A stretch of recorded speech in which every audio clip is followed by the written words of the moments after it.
እናታችን ሰማዕቷ ቅድስት አርሴማ ለአባቶች መመሪያ ሕግና ስርዓት ሰጥታቸዋለች። ቦታው ላይ ሄዶ ሱባኤ የሚገባ ጥያቄው ችግሩ የሚመለስለት በሱባኤ ከሆነ በ7 ቀን ውስጥ እዛው እናታችን ሰማዕቷ ቅድስት አርሴማ ጥያቄውን መልሳ አድና ፈውሳ ትሸኘዋለች። ጸሎትን የሚጸልዩትን የሚያለቅሱትን የሚያነቡትን የሚማጸኑትን ጸሎትና ልመና ልትሰማ በገሃድ የምትገለጥበት ቦታ ነው። ገዳሟ ላይ በሱባኤ ያሉ ሰዎች ጥያቄያቸው የሚመለስላቸው በሱባኤ ካልሆነ ወደ ጸበል ራሷ ትመራቸዋለች ማለት ነው። ቦታ ጸሎት እያደረግን ከእግዚአብሔር ጋር እየተነጋገርን ስልክ ሲደወል ሃሎ አንዴ ጸሎት ልጨርስና ደውልልሃለሁ፣ ሃሎ ጸሎት ላይ ነኝ፣ ቆይ አንዴ ጸሎት ጨርሼ ደውልልሻለሁ። ይሄ ታዲያ ከእግዚአብሔር ጋር መነጋገር ነው ወይስ ከእግዚአብሔር ጋር መከራከር ነው? ለመጨረሻው ዘመን ትውልድ መድኃኒት እንድትሆን ከአምላካችን ከጌታችን ከመድኃኒታችን ከኢየሱስ ክርስቶስ በክብር የተገባላት ቃል ኪዳን ስላለ ነው። በደጄ በቃል ኪዳኔ ቦታ መጥቶ ቢለምነኝ ቢጸልይ ቢማጸን ሳልውል ሳላድር ጸሎትና ልመናውን ወደ እግዚአብሔር መንበር አድርሼ መልስ ይዤ መጥቼ የልቡን መሻት ፈጽሜ እመልሰዋለሁ ብላ እናታችን ሰማዕቷ ቅድስት አርሴማ በሱባኤ የገዳሟን ሕግና ስርዓት ሊሰሩ በሱባኤ በጸሎት ለጠየቋት አባቶች መልስ ሰጥታ ነው። እንግዲህ በዛ ቦታ ላይ ትልቁ የሚቆይበት ጊዜ 7 ቀን ነው ብያችኋለሁ። አንድ ሰው በሄደ በማግስቱ ጥያቄው ተመልሶለት ሊወጣ ይችላል። ወደ ሌላ ጸበል ሊመራ ይችላል።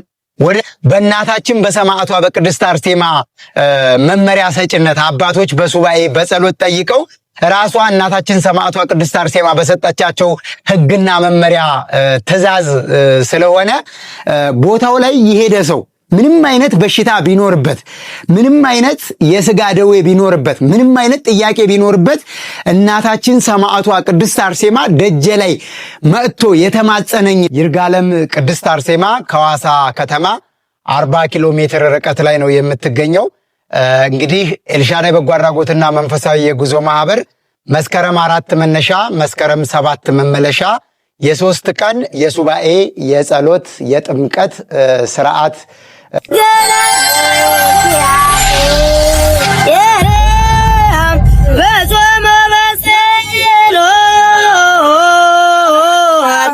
በስመ አብ ወወልድ ወመንፈስ ቅዱስ አሐዱ አምላክ አሜን። ሰላም በሀገር ውስጥና ከሀገር ውጭ የምትገኙ ውድ ኦርቶዶክሳውያን እንደምናላችሁ?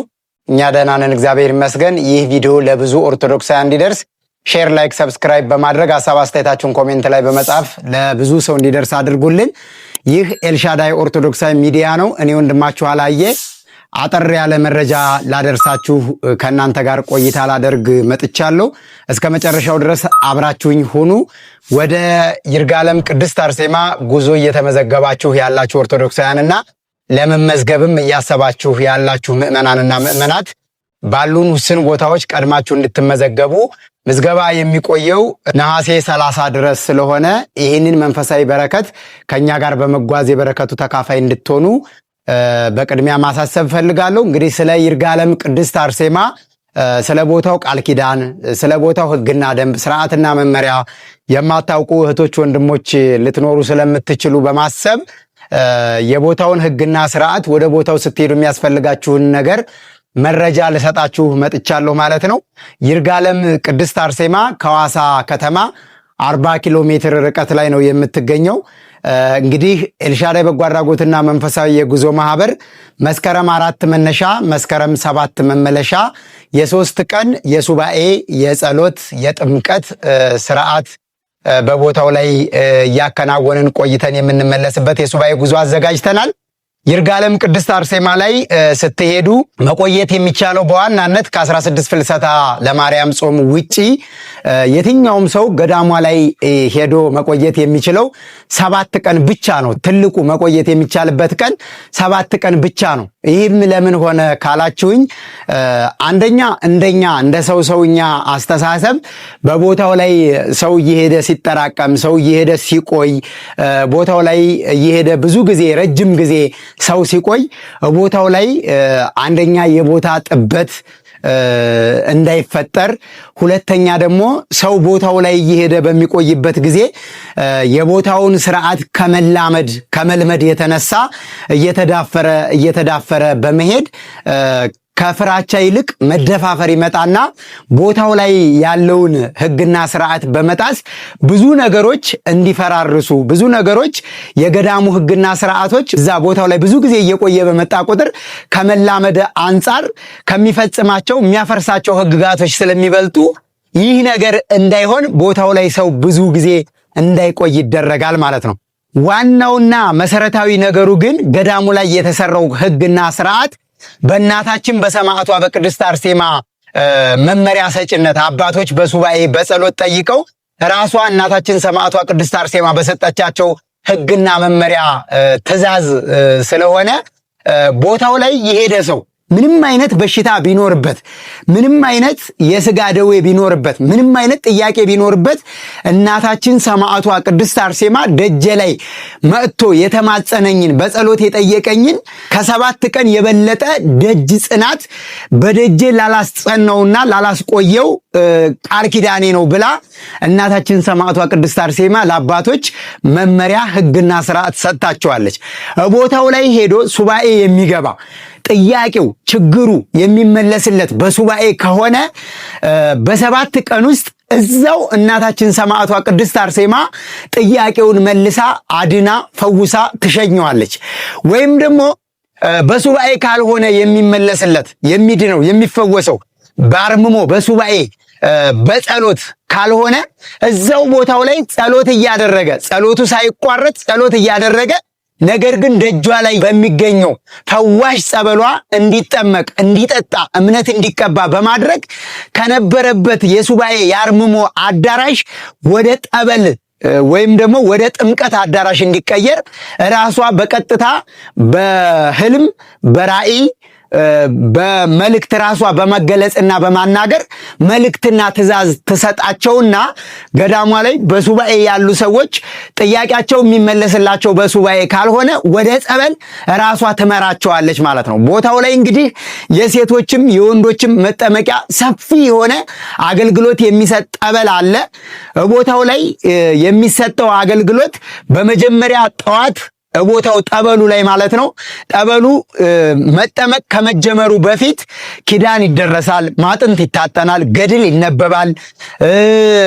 እንዲሁም አባቶች ሙሉውን ጸበሉን የወንዶችንም የሴቶችንም መጠመቂያ እየከፈቱ ማጥንት ያጥናሉ። መልከ አርሴማ፣ ታምረ ማርያም፣ ገድል አርሴማ ቅድስት ይነበባል። የኪዳን ጸሎት ተደርጎ የምህላ ጸሎት ተደርሶ ጸበሉ ይከፈትና ጥምቀት ይጀመራል ማለት ነው። ስለዚህ ሱባኤ አርምሞ የሚገቡ ሰዎች በ24 ሰዓት አንድ ጊዜ አንድ ኩባያ በሶና አንድ ጥርኝ አንድ ጭብጥ ሽምብራ ይመገባሉ። ማታም ከ11 ሰዓት ተኩል እስከ 12 ሰዓት ተኩል ድረስ ለሽንት ብቻ ይወጣሉ እንጂ ጠበል እንደሚጠመቁ ሰዎች እንደፈለጋቸው ለሽንት ወጣ ገባ ብለው አይመላለሱም። ጠበልም አይጠመቁም፣ እምነትም አይተሻሹም። 12 ሰዓት ማታ ለሽንት በሚወጡበት ጊዜ ሱባኤ የሚቆዩ ሰዎች ማለት ነው 11 ሰዓት ተኩል ወጥተው እስከ 12 ሰዓት ተኩል በሚቆዩበት ጊዜ አንድ ኩባያ ግማሽ የኩባያ ግማሽ ጠበል ይሰጣቸውና ተለክቶ ያችን ጠበል ጠጥተው እምነት አንድ ማንኪያ እምነት ይቀላቀልላቸውና ያንን በጥብጠው ይጠጡና በተረፋቸውም እንደዚህ ሰውነታቸውን የሚያማቸው ቦታ ፊታቸውን ያንን እምነት ይተሻሹና ወደ ውጪ ሳይወጡ ወደ ሱባኤ ወደ አርምሞ አዳራሻቸው አርምሟቸውን ሳይፈቱ ይገባሉ ተመልሰው ማለት ነው። እና በ3 ሰዓት በ6 ሰዓት በ9 ሰዓት በ11 ሰዓት በ12 ሰዓት ቀንም ሌሊትም እንደዚህ ቀኑን ሙሉ ሌሊቱን ሙሉ በሚቆዩበት ጊዜ ሁሉ ያለማቋረጥ ጸሎትና ስግደት እየጸለዩ እየሰገዱ አርምሟቸውን ሳይፈቱ ይቆያሉ ማለት ነው። እንግዲህ በዛ ቦታ ላይ ትልቁ የሚቆይበት ጊዜ 7 ቀን ነው ብያችኋለሁ። አንድ ሰው በሄደ በማግስቱ ጥያቄው ተመልሶለት ሊወጣ ይችላል። ሂድ ወደ ሌላ ጸበል ሊመራ ይችላል። ወደ ሌላ ገዳም ሊሄድ ይችላል። ወይም ጥያቄው እዛው ተፈቶለት በቃ ሂድ ጥያቄ ተፈቶልሃል፣ ችግርህ ተፈቶልሃል፣ ችግርህ እዚሁ ተመልሶልሃል ተብሎ እዛው ትእዛዝ ተሰጥቶት ሊሰናበት ይችላል። እንዲሁም ደግሞ እዛው ሱባኤ ከሆነ የያዘው ጠበል ተጠመቅ፣ ለአንተ የሚያስፈልግህ ለአንቺ የሚያስፈልግሽ ጠበል ስለሆነ እዚሁ ደጄ ላይ በሚገኘው ጠበል ጠበል ተጠመቁ ተብሎ ወደ ጠበል ቦታ ሊመሩ ሊታዘዙ ይችላሉ። ይሄንን የሚመራው ይሄንን የሚያዘው ማን ነው ካላችሁ ራሷ ሰማዕቷ ቅድስት አርሴማ ነች። እንዲሁም ደግሞ አንድ ቤተ ክርስቲያን ላይ እንግዲህ መታሰቢያነቱ ለቅድስት አርሴማ ቢሆን፣ መታሰቢያነቱ ለድንግል ማርያም ቢሆን፣ መታሰቢያነቱ ለቅዱስ ገብርኤል ቢሆን፣ መታሰቢያነቱ ለቅዱስ ሚካኤል ቢሆን፣ መታሰቢያነቱ ለቅዱስ ጊዮርጊስ ቢሆን በዛ ቤተ መቅደስ ላይ የሚፈተተው የሚደርሰው ስብሐተ እግዚአብሔር፣ የሚቆረሰው ቅዱስ ሥጋ፣ የሚፈተተው ክቡር ደም የጌታችን የመድኃኒታችን የኢየሱስ ክርስቶስ ስለሆነ በዛ ቤተ ክርስቲያን ላይ መታሰቢያነቱ ለአንድ ጻድቅ፣ ለአንድ ሰማዕት፣ ለአንድ ሐዋርያ ቢሆንም ቅዱሳኖች በሙሉ እዛ ቤተ ክርስቲያን ላይ ይገኛሉ ማለት ነው። ስለዚህ እዛ ገዳም ላይ የትኛውም ቦታ እንደ አጠቃላይ ያለውን ነገር ነው የምነግራቸው። አንድ ቤተ ክርስቲያን መታሰቢያነቱ ለአንድ ቅዱሳን ወይም ለአንድ ሐዋርያት፣ ለአንድ ሰማዕታት፣ ለአንድ ነብይ ይሁን እንጂ እዛ ቦታ ላይ ሌሎች ቅዱሳኖች አይኖሩም ማለት አይቻልም። ቅዱሳኖች ይኖራሉ፣ ቅዱሳኖች ይገለጻሉ። የእግዚአብሔር መልአክ የሚሰዋውን መስዋዕት ወደ እግዚአብሔር ሊያቀርብ ሊያሳርግ ጸሎታችንን ሊሰማ የሚመላለሱ ቅዱሳን እልፍ አላፍ መላእክቶች አሉ። ስለዚህ እናታችን ሰማዕቷ ቅድስት አርሴማ በቤተ ክርስቲያኗ በዛ በሱባኤ ቦታ ደጅ የሚጸኑትን፣ የሚጸልዩትን፣ የሚያለቅሱትን፣ የሚያነቡትን፣ የሚማጸኑትን ጸሎትና ልመና ልትሰማ በገሃድ የምትገለጥበት ቦታ ነው። ይሄንን እምላችሁ ከኔ የሆነ አንዳች ነገር የለም። ገዳሙ ላይ የሚሰጠውን መመሪያ፣ ገዳሙ ላይ የሚከናወነውን ትክክለኛ ድንቅ ገቢረ ተአምራት ሄዳችሁ ማየት የምትችሉትን ሄዳችሁ ሊሆኖላችሁ ተደርጎላችሁ አረጋግጣችሁ የምትመጡትን ትክክለኛ ነገር ነው የምነግራችሁ። ስለዚህ ቦታው ላይ አንድ ሰው አንድ ቀን አድሮ ሊመጣ ይችላል፣ 3 ቀን ሊቆይ ይችላል፣ እንዲሁም 7 ቀን ሊቆይ ይችላል። ከ7 ቀን ውጭ ግን እዛ ገዳም ላይ መቆየት አይቻልም። ይሄ የእናታችን የሰማዕቷ የቅድስት አርሴማ ቃል ኪዳን ነው። ማንም ሰው እኔም ብሎ በምልጃና በጸሎቴ ተማምኖ በቤተ መቅደሴ በደጄ በቃል ኪዳኔ ቦታ መጥቶ ቢለምነኝ ቢጸልይ ቢማጸን ሳልውል ሳላድር ጸሎትና ልመናውን ወደ እግዚአብሔር መንበር አድርሼ መልስ ይዤ መጥቼ የልቡን መሻት ፈጽሜ እመልሰዋለሁ ብላ እናታችን ሰማዕቷ ቅድስት አርሴማ በሱባኤ የገዳሟን ሕግና ስርዓት ሊሰሩ በሱባኤ በጸሎት ለጠየቋት አባቶች መልስ ሰጥታ ነው። ስለዚህ ገዳሙ ላይ ሰው እንደደረሰ መጀመሪያ የሚያደርገው ምንድን ነው? ነጠላ ይለብሳል፣ ጫማውን ያወልቃል፣ ወደ ቤተ መቅደሷ ሄዶ ይሳለምና ጸሎት ያደርጋል። በመቆያ ቦታ በደጀ ሰላም ተጠልሎ ይቆያል። ማታ 11 ሰዓት ላይ የአውደ ምሕረት የምህላ ጸሎት የዘወትር ጸሎት ይደረጋል። ከዛም የትምህርት የወንጌል አገልግሎት ከተሰጣ በኋላ መርሃ ግብሩ በጸሎት ይዘጋና የገዳሟ መተዳደሪያ ሕግና ስርዓት በፍላሽ ተቀርጾ ተቀምጧል። በስፒከር ተከፍቶ ሁሉም ሰው ቁጭ ብሎ ያንን መመሪያ ይሰማል ማለት ነው። ከዛስ ስልኩን ያስረክባል። የመጣበትን አድራሻ የመጣበትን አካባቢ ያስመዘግባል። የቅርብ ተጠሪ ቤተሰብ ስምና ስልክ ይሰጣል። ከዛም ቦታው ላይ የሚንኮሻኮሽ ነገር ምንጣፍ ይዞ መግባት አይቻልም። በገዳሟ ምንጣፍ ነው ምዕመናን የሚጠቀሙት። የሌሊት ልብስ ብቻ ነው እዛ ቦታ ላይ ሲኬድ የሚያዘው። በሶ፣ ሽምብራ፣ ስኳር፣ የበሶ መበጥበጫ ማንኪያ፣ የበሶ መጠጫ ኩባያ፣ የሽምብራ መንከሪያ ሃይላንድ፣ እንዲሁም ደግሞ እየቀዳን የምንጠቀምበት ሃይላንድ በዘንቢል ተደርጎ ሙሉ ፓኬጅ 560 ብር ነው።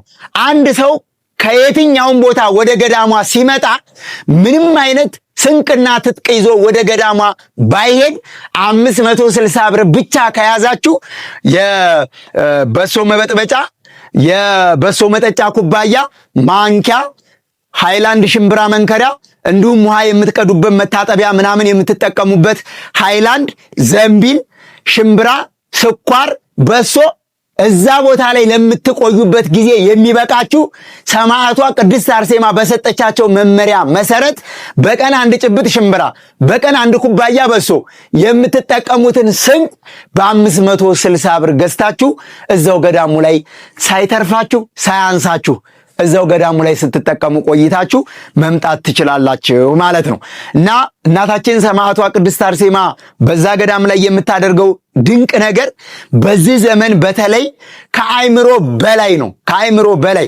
ምክንያቱም ሰው ለረጅም ዘመናት ለብዙ ወራት የተጨነቀበትን ችግርና ቋጠሮ እናታችን ሰማዕቷ ቅድስት አርሴማ በ1 ቀን በ3 ቀን ቢበዛ ቢበዛ በ7 ቀን ከ7 ቀን ውጪ ገዳሟ ላይ መቆየት ስለማይቻል እናታችን ሰማዕቷ ቅድስት አርሴማ ጥያቄያችሁንና ችግራችሁን አትዘገይባችሁም። ይሄ የተሰጣት ቃል ኪዳን ነው። ሰማዕቷ ቅድስት አርሴማ በ27 ዓመቷ ከ27 ደናግላን ጋር አንገቷን በክብር በሰማዕትነት መስከረም 29 ቀን በሰይፍ ተሰይፋ ነው ሰማዕትነትን የተቀበለችው። ስለዚህ በዛ በሰማዕትነት ክብሯ የተሰጣት ቃል ኪዳን በዚህ ዘመን በእኔና በእናንተ ዘመን በመጨረሻው ዘመን ይሄ ተቅበዝባዥና አስቸጋሪ ትውልድ ለሰማዕቷ ለቅድስት አርሴማ ቃል ኪዳን ተሰጥቷት በፍቅር አንበርክካ እየገዛችው ያለበት ጊዜና ሰዓት ነው። ወጣቱ ዛሬ በተለያየ ሱስ ተጠምዶ ያለበት ጊዜ ነው። የሰማዕቷ የቅድስት አርሴማን ጠበል ስትጠጡ፣ የሰማዕቷ የቅድስት አርሴማን እምነት ስትቀቡ፣ ሰማዕቷ ቅድስት አርሴማ ባላሰባችሁትና ባልጠበቃችሁበት መንገድ ከተጠመዳችሁበት የሱስ አረንቋ ውስጥ በምን አይነት ሁኔታ እንዳወጣችሁ አታውቁትም። ይሄንን ደግሞ አድርጉና ሞክሩት። እኔ አይደለሁም ያልኩት፣ ገድሏ ቃል ኪዳኗ ነው።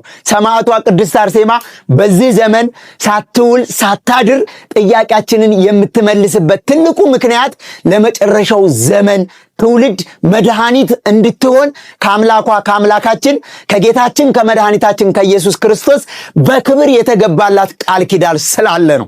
በማይታበይ ቃሉ በማይሻረው መንግስቱ በማያልፈው መንግስቱ ጌታችን መድኃኒታችን ኢየሱስ ክርስቶስ ለነ ቅድስት አርሴማ ለነ ቅዱስ ጊዮርጊስ ለነ ቅዱስ እስጢፋኖስ የገባላቸው ቃል ኪዳን በእኔና በእናንተ በተቅበዝባዦቹና በአስቸጋሪዎቹ ትውልድ ዘመን እየተፈጸመ ያለበት ጊዜ ላይ ደርሰናል።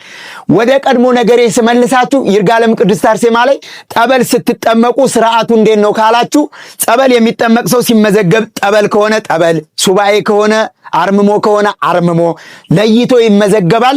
የአርምሞ አዳራሽ ለብቻ፣ የጠበል ቦታ አዳራሽ ለብቻ፣ ንጹህ ያልሆኑ ሴቶች እስከሚነጹ ድረስ የሚቆዩበት አዳራሽ ለብቻ፣ ሕፃናት የያዙ እናቶች ሕፃናትን ምግብ ሰርተው የሚመግቡበት አዳራሽ ከነ ማሰናጃ ዕቃው ያለበት አዳራሽ ለብቻ፣ እንዲሁም ደግሞ ጠበል እየተጠመቁ ነገር ግን መጾም የማይችሉ ስኳር የለባቸው ግፊት ያለባቸው መድኃኒት የሚወስዱ ሰዎች አዳራሽ ለብቻ አለ። እነዚህ ሰዎች ምንድነው የሚያደርጉት? ጠዋት ተነስተው ጠበል ይጠመቃሉ፣ ጠበል ቀድመው ይጠጣሉ፣ እምነት ይቀባሉ። መድኃኒት ካላቸው ዶክተር እንዳዘዛቸው መድኃኒታቸውን ይወስዱና ምግብ ይመገባሉ። መጀመሪያ ጠበል ይጠመቃሉ፣ ጠበል ይጠጣሉ፣ እምነት ይተሻሹ፣ ይቀባሉ። ከዛ በኋላ ዶክተር ያዘዛቸው መድኃኒት ካለ መድኃኒታቸውን ወስደው ከምግብ በፊትም ከሆነ ከምግብ በኋላም መድኃኒታቸውን እየወሰዱ ቆይታ ያደርጋሉ። ይህ አዳራሽ የተለየበት ምክንያት ምንድነው? እናቶች ሕፃናት ከያዙ ሌሎች ሱባኤ የያዙ ሰዎችን እንዳያስቸግሩ፣ አርምሞ እንዳያስፈቱ፣ እንዳይረብሹ ማለት ነው። ምግብ የሚመገቡ መድኃኒት የያዙ ሰዎች ደግሞ ምግብ የሚመገቡበት አዳራሽ የሚገለልበት ምክንያት እነዛኞቹ ሲመገቡ ሽታ እንዳይኖር፣ ሌላ ሰው እንደዚህ በስጋ ፍላጎት እንዳይፈተን፣ እንዳይጓጓ ማለት ነው። ከዛስ በዊልቸር የሚሄዱ በክራንች የሚሄዱ ኦቲዝም ውስጥ የሆኑ የማይንቀሳቀሱ ፓራላይዝድ የሆኑ ደግሞ አስታማሚ ቤተሰብ ያላቸው ደግሞ ለብቻ፣ የሴቶችም የወንዶችም እንደዛ አይነት ኬዝ ያለባቸው ምዕመናንና ምዕመናት አዳራሽ ለየብቻ በቂ የሆነ አዳራሽ አለ። 12 የወንዶች አዳራሽ፣ 12 የሴቶች አዳራሽ፣ በአጠቃላይ 24 አዳራሽ በይርጋለም ቅድስት አርሴማ ቤተክርስቲያን ግቢ አለ። ቦታው ላይ 3 ቤተክርስቲያን ነው ያለው። በዚህ ሰዓት የቅዱስ መርቆሪዎስ ሕንፃ ቤተ መቅደስ እየታነጸ ነው ያለው። አልቆ ተጠናቆ ደግሞ አገልግሎት እየሰጠ ያለው የሰማዕቷ የቅድስት አርሴማና የእናታችን የቁስቋም ቅድስት ማርያም ቤተክርስቲያን አለ ማለት ነው። ደብረ ታቦር፣ ደብረ ኢየሱስ ወቅድስት አርሴማ አብያተ ክርስቲያናት ነው የሚባለው የቦታው ጠቅላላ ስያሜ ስሙ ማለት ነው። እናታችን ሰማዕቷ ቅድስት አርሴማ በዚህ ዘመን በወዳጆቿ በተመሰረተችበት ደብሯ ገዳሟ በተመሰረተበት 18 ዓመታት ውስጥ 11 ሕንፃ ቤተክርስቲያኖችን ሰርታ ግዙፍ የሆነ ትልልቅ የልብስና የገላ ሳሙና ማምረቻ የሳሙና ፋብሪካ አላት እናታችን ሰማዕቷ ቅድስት አርሴማ። እንዲሁም ትምህርት ቤት አላት፣ ሆስፒታልም አላት። በ18 ዓመታት ውስጥ አንድ ቤተክርስቲያን ተጠናቆ ተሰርቶ አገልግሎት መስጠት በማይችልበት ጊዜ ውስጥ 11 ቤተክርስቲያን ሰርተው 10 ተጠናቆ አገልግሎት እየሰጠ አንዱ ፊኒሽንግ ላይ ያለበት ሁኔታ ውስጥ ነው የሚገኘው። እግዚአብሔር አምላካችን እንደዛ አይነት ያስተዳደር ስርዓት ያለበትን የራሳቸውን ጥቅም የማያከማቹበትን አባቶቻችን ለገጠሪቷ ለተጎዳችው ቤተክርስቲያን እምነት እንዳይቀጥል እየተቋረጠ ያለበትን አካባቢ ስብሐተ እግዚአብሔር እየተቋረጠ አምልኮተ እግዚአብሔር እየተቋረጠ ያለበትን አካባቢ የሚያስቀጥሉ አባቶችን እግዚአብሔር ያብዛልን። ስለዚህ ጸበል የሚጠመቁ ሰዎች ምን ያደርጋሉ? ሽንት ስለሚያስቸግራቸው በየሰዓቱ በየደቂቃው ሽንታቸው በመጣ ቁጥር መውጣት ይችላሉ። ጸበል ሲጠጡ እንደ ሱባኤና እንዳርምሞ ቦታ እንደሚቆዩት አንድ ኩባያ ግማሽ ሳይሆን 5 ሊትርም 10 ሊትርም ማስመለሻ ቦታ ሄደው ተቀምጠው እየጎረጎሩ እያስወጡ እያስመለሱ ወደ ሽንት ቤት መሄድ ካለባቸው ወደ ሽንት ቤት እየሄዱ በተቅማጥም በተውካትም የሥጋ ደዌያቸውን በጠበል እየጠጡ እምነቱን እየቀላቀሉ እየበጠበጡ እየጠጡ በደንብ አድርገው የውስጣቸውን ድዌ በጸበል አማካኝነት እንዲወጣላቸው እያደረጉ የሚፈልጉትን ጊዜና ሰዓት ማታ 11 ሰዓት ተኩል ላይ ሲወጡ በደንብ ጸበል ይሰጣቸዋል። እየጠጡ ይቆያሉ። ከዛ መጨረሻ ላይ ተጸዳርተው ጠጥተው ተተጠናቀቁ በኋላ አንድ ኩባያ በሶና አንድ ጭብጥ ሽምብራቸውን ተመግበው ወደ ማረፊያቸው ይገባሉ። ሌሊትም ለሽንት መውጣት ካለባቸው ሽንታቸው በመጣ ቁጥር ይወጣሉ። 24 ሰዓት በግቢዋ ስታንድ ባይ የሆነ ጄኔሬተር እንዲሁም ከርሰ ምድር ውሃ አለ። የንጽህና መጠበቂያ ጉዳይ አያሳስብም። ውሃም እንደፈለጋችሁን የምታገኙት፣ መብራትም ልክ መብራት ቀጥታ ሲጠፋ ስታንድ ባይ ጄኔሬተር ስላላቸው እዛው ይለኮሳል። ለጸሎትም ለስግደትም ለአምልኮተ እግዚአብሔር የሚያቋርጣቸው አንድም ነገር የለም ማለት ነው። ቦታው ላይ 24 ሰዓት ጸሎት ይጸለያል። ሱባኤም ጸበልም ቦታ ያሉ ሰዎች ባሉበት አካባቢ አርምሟቸውን ሳይፈቱ በተዓቅቦ በዝምታ ጸሎት እያደረጉ ይቆያሉ። አውደ ምሕረት ላይ የሚሰጠው አገልግሎት በሱባኤ ቦታ ያሉትን አይመለከትም። ኪዳኑ፣ ሰዓታቱ፣ ማህሌቱ፣ የማታ ጉባኤው፣ የዘወትር ጸሎቱ ይቀጥላል። እሱን ደግሞ የአካባቢው ማህበረሰብና ካህናት፣ አባቶች፣ ዲያቆናት እንዲሁም ደግሞ ከሱባኤና ከጸበል ውጭ የሄዱ ሰዎች እዛ ቦታ ላይ በመድረክ የሚሰጠውን በቤተ መቅደስ የሚሰጠውን አገልግሎት መካፈል ይችላሉ ማለት ነው። እንግዲህ 16 ፍልሰታን የነበራችሁ ሰዎች ታውቁታላችሁ። ሌሊት 9 ሰዓት መጥተው ካህናት አባቶች ጽናቸውን ይዘው መጓናጸፊያቸውን ለብሰው መስቀላቸውን ይዘው ጸሎት እያደረጉ ህዝቡን ይባርካሉ። በጸሎት ቦታ ሁሉም ሰው በያለበት ቦታ አርምሞ ሳይፈታ ቆሞ ጸሎቱን ይቀበላል። በውስጡ በለውሳስ ማለት ነው። ከዛም አባቶች ባርከው ጸሎት አድርገው ማጥንት አጥነው ይወጣሉ። በ6 ደግሞ የሰማዕቷ የቅድስት አርሴማ ማለት የሲዳማ ሀገረ ስብከት ሊቀ ጳጳስ ብፁዕ አቡነ ዮሴፍ የቅዱስ ሲኖዶስ አባልና የሲዳማ ሀገረ ስብከት ሊቀ ጳጳስ ምእመናኑን መጥተው በሁሉም አዳራሽ እየዞሩ ጸሎት አድርገው አባታዊ ቡራኬ ሰጥተው ነው የሄዱትና እዛ ቦታ ላይ የሚከናወነው ስርዓት ይለያል ነው የምላችሁ። ይለያል። የሰማዕቷ የቅድስት አርሴማ ስርዓቷ ይለያል። የጥበብ መጀመሪያ እግዚአብሔር መፍራት ነው። የሚወደኝ ቢኖር ትእዛዜን ይጠብቅ ነው። እዛ ቦታ ላይ ሲኬድ ትእዛዝና መመሪያ በደንብ ስለሚከበር የሰው ልጅ ጥያቄው በአጭር ቀን ተመልሶለት ይመጣል። በሌላ ቦታ ቤተክርስቲያን አንዲት ናት። የትኛውንም ቦታ ችግር ካለበት ችግሩን እናገራለን። መልካም ስራ ሲሰራ መልካሙን ነገርም በደንብ አጉልተን እናንጸባርቃለን። ለዓለም ሕዝብ በይፋ ግልጽ አድርገን መረጃ እንሰጣለን። ቤተክርስቲያን በተቸገረችበት ቦታ ሁሉ ደግሞ እርዳታም ካስፈለገ ድጋፍም ካስፈለገ በየቦታው ሄደን ተገኝተን የቤተክርስቲያኒቷን መልካምም መጥፎም ችግሯንም መልካምነቷንም በደንብ አድርገን እንናገራለን። ልዩነቱ ምን መሰላችሁ? ሌላ ቦታ ላይ ሄዳችሁ ከምትይዙት ሱባኤ ከምትቆዩበት የጸበል ቆይታ ልዩነቱ ምን መሰላችሁ?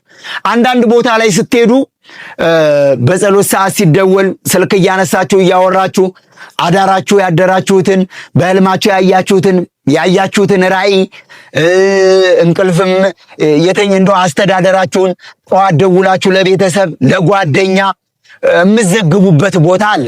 ምንም ህግና ስርዓት ማሰሪያ ሰንሰለት የሌለው ልቅ በቃ ሰው ለሄደበት ዓላማ የማይገዛ ገዳም ቦታ ሄዶ አረቄ የሚጠጣበት አካባቢ፣ ቢራ የሚሸጥበት አካባቢ፣ ሰው እንደፈለገ በልቶ ጠጥቶ የሚያንዛርጥበት አካባቢ፣ ይሄ አካባቢ መቀየር እንጂ ሱባኤ አይደለም። አካባቢ መቀየር፣ የሰፈር ለውጥ ካላችሁበት አካባቢ ሽፍት ማድረግ። ስለዚህ ልዩነቱ ይሄ ነው። ሰው እዛ ቦታ ላይ 3 ቀን የሚቆይ 7 ቀን የሚቆይ 1 ቀን የሚቆይ ስልክ ይዞ አይገባም፣ አያወራም። ምንም አይነት ችግር ቢገጥመው ከገዳሟ አስተናጋጆች ጋር በደብዳቤ በወረቀት ነው የሚጻጻፈው።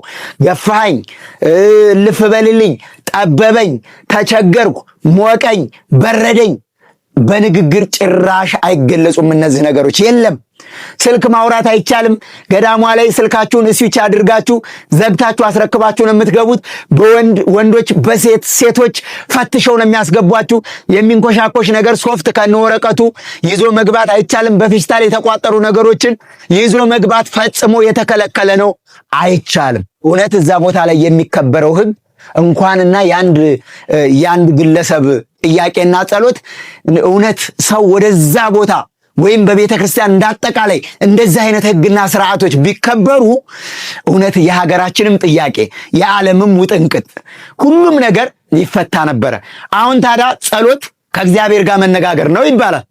ከእግዚአብሔር ጋር በመዝሙረ ዳዊቱ፣ በውዳሴ ማርያሙ፣ በመልካ ኢየሱሱ፣ በመልካ ማርያሙ፣ በሰይፈ ሥላሴው፣ በሰይፈ መለኮቱ፣ በድርሳነ ሚካኤሉ፣ በድርሳነ ገብርኤሉ ጸሎት እያደረግን ከእግዚአብሔር ጋር እየተነጋገርን ስልክ ሲደወል ሃሎ አንዴ ጸሎት ልጨርስና ደውልልሃለሁ፣ ሃሎ ጸሎት ላይ ነኝ፣ ቆይ አንዴ ጸሎት ጨርሼ ደውልልሻለሁ።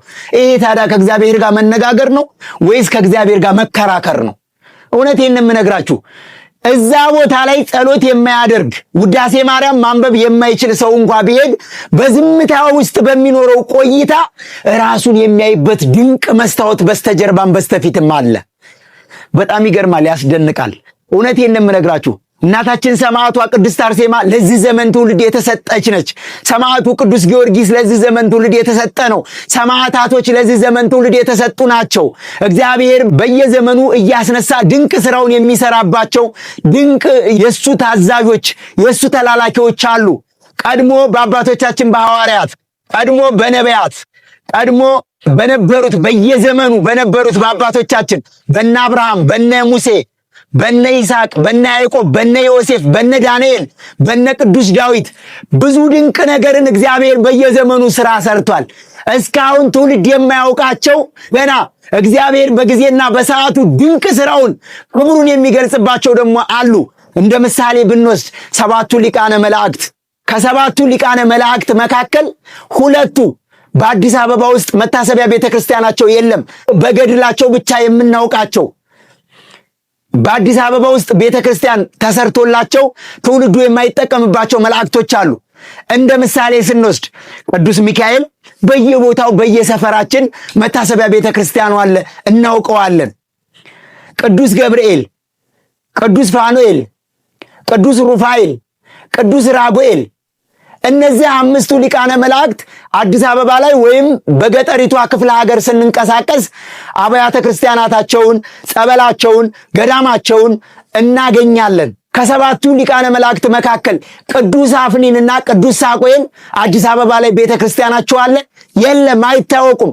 እግዚአብሔር ግን በእነዚህ መላእክቶች ላይ ያድርና አንድ ጊዜ እግዚአብሔር ስራ የሚሰራበት ጊዜና ሰዓቱ ሲደርስ በየአካባቢያችን ቃል ኪዳናቸውን ይገልጸውና ቃል ኪዳናቸው በሚፈጸምበት ጊዜ ክብራቸው ይገለጽና ልክ እንደነ ቅዱስ ገብርኤል እንደነ ቅዱስ ሚካኤል ትውልድ ሁሉ ወደዛ ቦታ ይተማል። ዛሬ ብትሉኝስ አይታወቁም። ቅዱስ አፍኒንና ቅዱስ ሳቆኤል እስቲ አዲስ አበባ ላይ ቤተክርስቲያናቸው ካለ ጠቁሙኝ።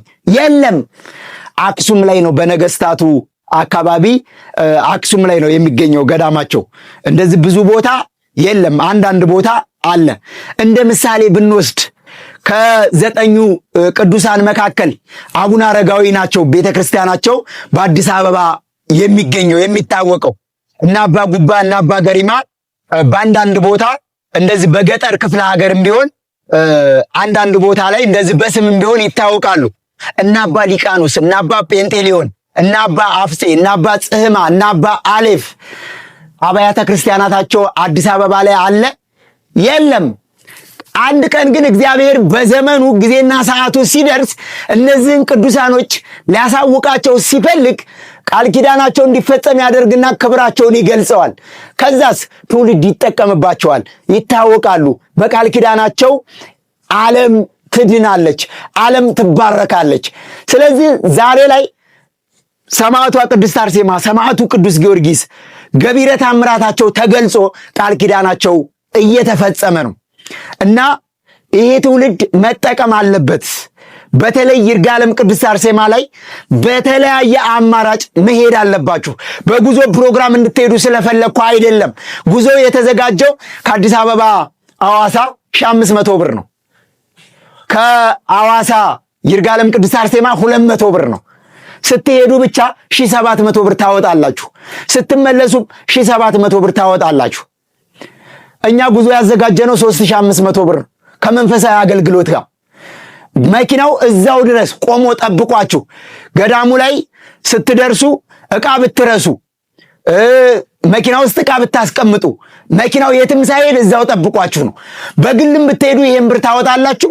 በማህበር ብትሄዱ ደግሞ እየተማማርን እየዘመርን እግዚአብሔርን እያመሰገንን ምንም ሳትጨነቁ በጉዟችን ደግሞ ሐዋሳ ቅዱስ ገብርኤል ገብተን ተሳልመን እንመለሳለን።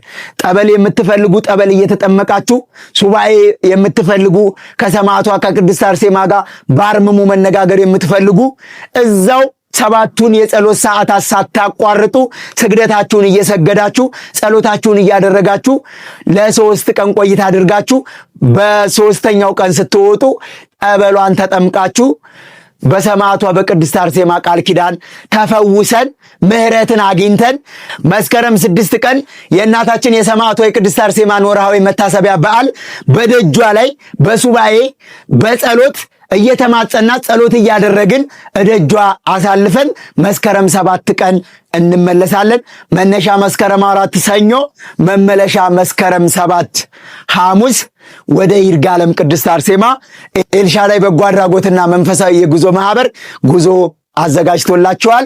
እንግዲህ ከትናንት ወዳ ማለትም ማክሰኞ ዕለት ነሐሴ 19 ቀን ከጅሩ ቅድስት አርሴማ ያመጣሁትን የዘንባባ ቃል ኪዳኗን፣ ከበርሚል ቅዱስ ጊዮርጊስ ያመጣሁትን እምነት፣ ከምርት ደለጎ ቅድስት ኪዳነ ምሕረት ያመጣሁትን ጠበል፣ እንዲሁም ደግሞ ከይርጋለም ቅድስት አርሴማ ያመጣሁትን የማር እምነት በሚገርምና በሚደንቅ ሁኔታ በሰማዕቷ በቅድስት አርሴማ ቃል ኪዳን፣ በሰማዕቱ በቅዱስ ጊዮርጊስ ቃል ኪዳን፣ በእናታችን በቅድስት ኪዳነ ምሕረት ቃል ኪዳንና አማላጅነት ለሚተማመኑ ችግር ውስጥ ላሉ ኦርቶዶክሳውያን ገንዘብ እያላቸው ያዩትን የማይበሉ፣ በጤና ምክንያት ያዩትን የማይለብሱ፣ ለብሰው የማይሞቃቸው፣ በልተው የማይጠግቡ፣ ሰላምና ፍቅርን ከቅዱስ ጊዮርጊስና ከቅድስት አርሴማ በጸሎትና በምልጃቸው መጎናጸፍ የሚፈልጉ ኦርቶዶክሳውያን ጠዋት እኔን ቀድመው ቢሮ ተሰልፈው በመጠበቅ በዚህ መልኩ ይህን መንፈሳዊ በረከት ወስደዋል። ስለዚህ እግዚአብሔር አምላክ ፈቃዱ ሆኖ እንግዲህ ደጃቸውን እንድትረግጡ በርሚል ቅዱስ ጊዮርጊስም አገልግሎት ሲጀመር ጉዞ ሲጀመር ሰማዕቱ ቅዱስ ጊዮርጊስ ፍጡነ ረድኤት ቤሩታይትን ከዘንዶ አፍ ከደራጎን ግብር ያዳናት ሰማዕቱ ቅዱስ ጊዮርጊስ የፋርስ ነገስታትን ያሳፈረ ዛሬ ለኔና ለናንተ በመልጃና በጸሎቱ በጻዕዳ በነጭ ፈረሱ ስንጠራው ፈጥኖ የሚደርስልን ቅዱስ ጊዮርጊስ ለኔና ለናንተ ሰማዕቱ ቅዱስ ጊዮርጊስ ዛሬም ስንጠራው ስለሚደርስልን በወሰዳችሁት እምነት በወሰዳችሁት ጠበል ድናችሁ ተፈውሳችሁ ለምስክርነት እንድትበቁ መልካም ምኞቴን እየገለጹ በዚህ ዘመን ያለ እግዚአብሔር ምንም ምርጫ ስለሌለን ወደ እግዚአብሔር መጠጋት ያስፈልጋልና እግዚአብሔርን የያዘ ሰው ደግሞ አይጎልበትም። እግዚአብሔርን የያዘ ሰው አይቸገርም። እግዚአብሔርን የያዘ አያጣም አይነጣም። እግዚአብሔርን የያዘ ሰው በምቾት ይኖራል፣ በድሎት ይኖራል ማለት አይደለም። ፈተናው ይበዛል፣ ግን ስጋዊ ፈተና እንጂ ምድራዊ ፈተና እንጂ ሰማያዊ ፈተና እኛን ማሸነፍና እኛን መቋቋም አይችልም። ከማን ጋር ስንሆን? ከእግዚአብሔር ጋር ስንሆን። እግዚአብሔር ትንሿን አብዝቶ የሚመግብ ጌታ ነው። 2 ዓሣንና 5 እንጀራን አብዝቶ መግቦ ሴቶችና ሕፃናቶች ሳይቆጠሩ 5000 ሕዝብ ተመግቦ 12 መሶብ ተርፎ እንዲነሳ ያደረገ እግዚአብሔር ዛሬ ከኔና ከናንተ ጋር አለ በቤታችን። እግዚአብሔር ሁልጊዜ የምህረት እጆቹ ለእኛ እንደተዘረጉ የምህረት አይኖቹ ወደኛ እንደተመለከቱ ናቸው። ስለዚህ እግዚአብሔር የሌለ የሚመስለን እኛ ነን እንጂ እግዚአብሔር ሁልጊዜ እንደ ሰጎን እንቁላል እንደ ቤተ ክርስቲያኒቷ ጉልላት እኔና እናንተን ይመለከተናል። እግዚአብሔር ባያየን እግዚአብሔር ባይመለከተን ኖሮ እስትንፋስ አውጥተን መተንፈስ አንችልም ነበረ። ስለዚህ እግዚአብሔር መልካም ነው። እግዚአብሔር ሁልጊዜ ከኛ ጋር ነው። እግዚአብሔር እረኛዬ ነው፣ በለመለመ መስክ ያሰማራኛል፣ በረፍት የመስኖ ውሃ ይመራኛል። እግዚአብሔር እረኛዬ ነው ብሎ ቅዱስ ዳዊት እንዳመሰገነ እግዚአብሔር መልካም እረኛችን ስለሆነ ሁልጊዜ በለመለመ መስክ በረፍት የመስኖ ውሃ እንደሚመራን እንደሚያሳርፈን በማመን ሁልጊዜ ወደ እግዚአብሔር መገስገስ ያስፈልጋል። በወጣትነትህ ዘመን ፈጣሪህን አስብ ተብሎ ተጽፏልና እኔና እናንተ የጎደለው እንዲሞላ፣ የጠመመው እንዲቃና፣ የጠፋው እንዲገኝ ሁልጊዜ ጉዟችንን በጠባቢቷ መንገድ በመልካሟ ምድር በእግዚአብሔር ጎዳና ማድረግ ይኖርብናልና ሁላችሁም በወጣትነት ዘመናችሁ ከቅድስት አርሴማ ጋር ከሰማዕቷ ጋር ከሰማዕቱ ከቅዱስ ጊዮርጊስ ጋር ከሌሎችም ቅዱሳን ጋር ቃል ኪዳን ከተሰጣቸው ጋር ቃል ኪዳናችሁን አቆራኝታችሁ በጸሎት በርቱ። እግዚአብሔር አምላካችን ከሚመጣው መዓት፣ ከሚመጣው ድርቅ፣ ከሚመጣው ቸነፈር አገራችን ኢትዮጵያን በቃል ኪዳኑ ይሰውርልን። ስለነበረን ቆይታ እጅግ አድርጌ አመሰግናለሁ። ለበለጠ መረጃ መገናኛ ማራቶን ህንፃ 6ኛ ፎቅ 603 ኃይሌ ገብረስላሴ ህንፃ ላይ የካ ክፍለ ከተማ ፊት ለፊት በአካል መታችሁ ትኬት መቁረጥና መመዝገብ ትችላላችሁ። በ0941 16 16 16 በ0943 12 12 12 በ0906 78 78 78 በ0965 45 45 45 በተጨማሪ ዩቲዩብ ቻናላችን ላይ ፕሮግራማችንን ሁልጊዜ መከታተል ትችላላችሁ። ከታች በቪዲዮ ላይ በሚሄድላችሁ ስልክ ቁጥር መደወልና መመዝገብ ትችላላችሁ። አነሳስቶ ያስጀመረን አስጀምሮ የሚያስፈጸመን አምላካችን እግዚአብሔር ስለማይነገር ስጦታው ስሙ የተመሰገነ ይሁን። የቅዱሳን አምላክ የኛም አምላካችን ለዘላለም ዛሬም ዘወትርም እስከ ዘላለሙ አሜን። በያላችሁበት ቸር ሰንብቱ።